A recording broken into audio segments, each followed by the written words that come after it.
কারো হাতে দিন শেষে, রাত শেষে একাকী ভাইবা দেখেন, আমি আমি আমি একাই। আমার সুখে আমি, আমার দুঃখ আমি, আমার আনন্দ আমি, আমার বেদনা। ঠিক একদিন কবরে আমি একাই, একদিন হাসরের ময়দানে আমি একাই, একদিন ফুলসিরাতের গোড়ায় আমি একাই, একদিন আমল নামার হিসাব নিতে গিয়ে আমি একাই। অকুল্লুহুম আতিহি ইয়াউমাল কিয়ামাতি ফারদা। আল্লাহ বলছে তোমাদের সকলকেই আমি আল্লাহর সামনে কিয়ামতের দিন আসতে হবে একজন একজন। ফারদান অর্থ ওয়াহিদান, একজন একজন, একজন একজন।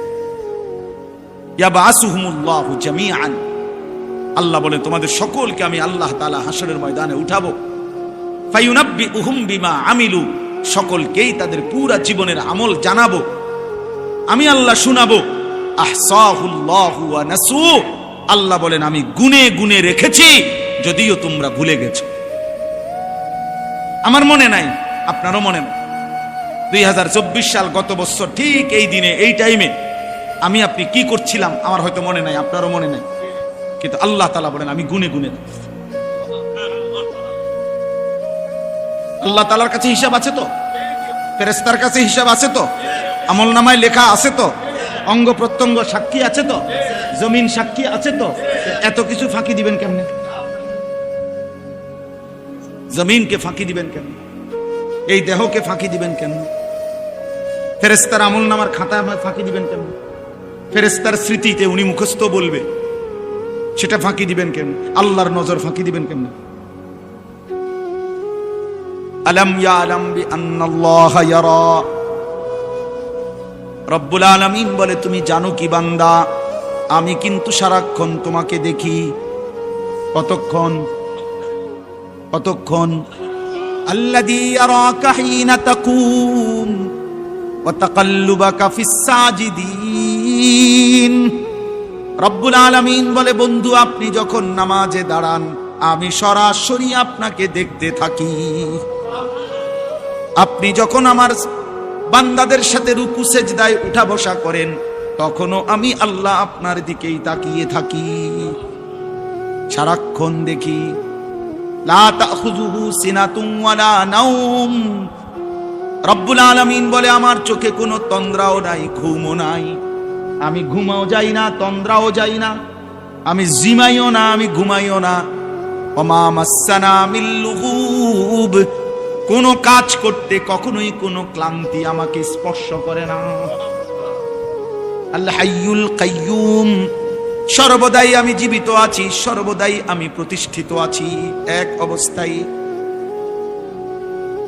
এই জন্য চলেন, আমার কথা এটাই, ইসলাহি মজলিসের মূল ফিকির ইসলাহে নফস, আত্ম উপলব্ধি, নিজের বিবেক জাগানো যে হায় আমি কি করছি, এই সমাজের কে কি করছে সব বাদ দেন, আমনে আমি চলেন, একা একা ভাবি আমি কি করছি।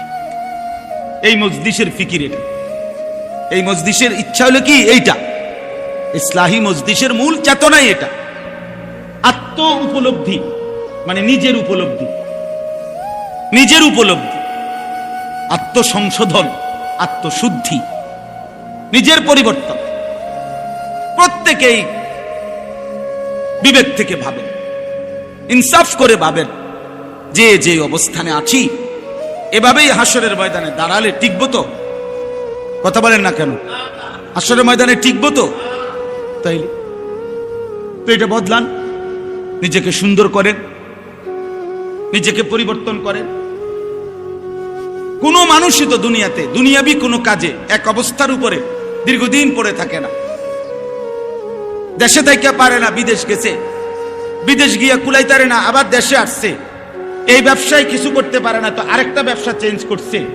কোনো না কোনো ভাবে মানুষ তার পলিসি, তার যেই কোনো ব্যবস্থাপনা সে চেঞ্জ করে, যে যেভাবেই হোক আমাকে আমার গন্তব্যে টার্গেটে পৌঁছতে হবে। তো আখিরাতের কোনো টার্গেট নাই, পরকালের জন্য কোনো প্রস্তুতি নাই। সারা বছর বুঝি মানুষ এক তালে, যার কোরআন শরীফ অশুদ্ধ আমনে বুঝি এই মৃত্যু পর্যন্ত অশুদ্ধ কোরআন, এটাই জীবন, এটাই জিন্দেগি মিয়া। এটা কি? যার সূরা কেরাত অশুদ্ধ আমনে বুঝি সারা জীবনে এভাবে সূরা কেরাত অশুদ্ধ, এটা এভাবেই থাকবে, এটার কোনো চেঞ্জ নাই। কথা বলেন না? তো যিনি সুদ খান